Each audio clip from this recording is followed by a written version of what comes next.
Exercise 17.3 question number 5. In this question A and B are subset of universal, then prove that the following. Now we have to solve this question and we have to prove the left side is equal to right hand side.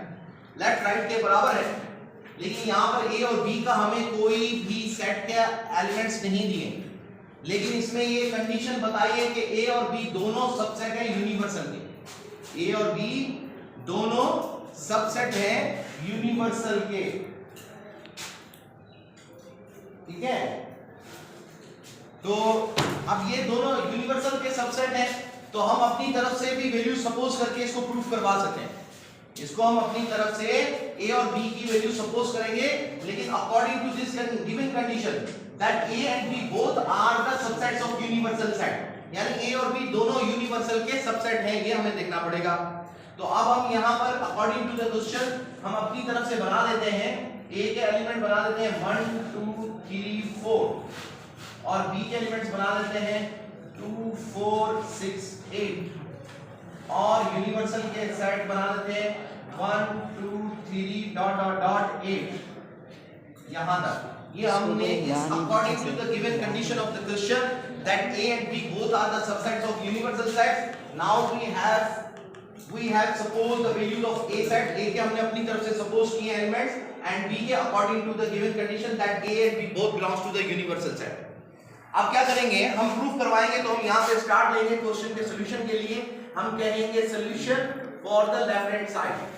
So we will write down here the left hand side, right.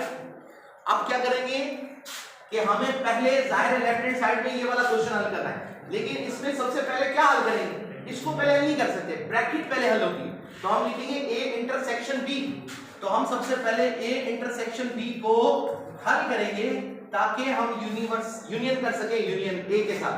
तो A intersection B means A और B का intersection means common elements between A and B। तो हमने वो elements choose करने हैं। तो कौन से एलिमेंट्स कॉमन है A और B के अंदर? 4 बस। तो ये हाँ 6 नहीं है common. There is no element in the set of A 6। तो अब A इंटरसेक्शन B कर लिया, अब हम करेंगे A यूनियन के साथ। यानी अब हम क्या करेंगे, A को यूनियन करेंगे A इंटरसेक्शन B के साथ।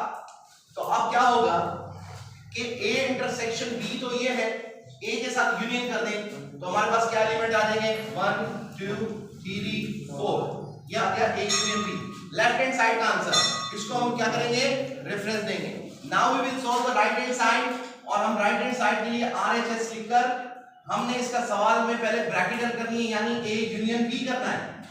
जब हम A यूनियन B करेंगे तो हमारे पास एलिमेंट्स आ जाएंगे 1 2 3 4 और 6 और 8, ये हमारे पास आ जाएंगे। अब हम इन दोनों को क्या करेंगे, यूनियन करेंगे, ठीक है ना। सवाल तो सही लिखा है ना हमने, ठीक है। तो अब हम क्या करेंगे, अब देखो राइट हैंड साइड में ये A यूनियन B कर चुके हैं, अब A के साथ इंटरसेक्ट करेंगे। तो जब हम A के साथ इंटरसेक्ट करेंगे इसको A यूनियन B को, तो A यूनियन B के जो एलिमेंट्स हैं आप देखें, और A के एलिमेंट्स कौन से कॉमन है 1 2 3 4, इसमें भी 1 2 3 4 ये कॉमन है। तो हमारा आंसर आ जाएगा 1 2 3 एंड 4, ये आ गया राइट हैंड साइड का आंसर। और इसको भी हम रेफरेंस देंगे सेकंड। और आप चेक करें रेफरेंस 1 और 2।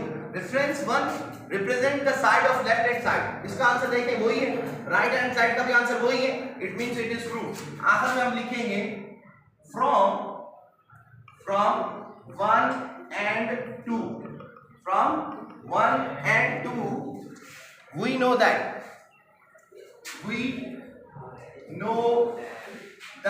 हमें मालूम पड़ा, क्या मालूम पड़ा भाई, कि लेफ्ट हैंड साइड वाकई राइट हैंड साइड के बराबर है।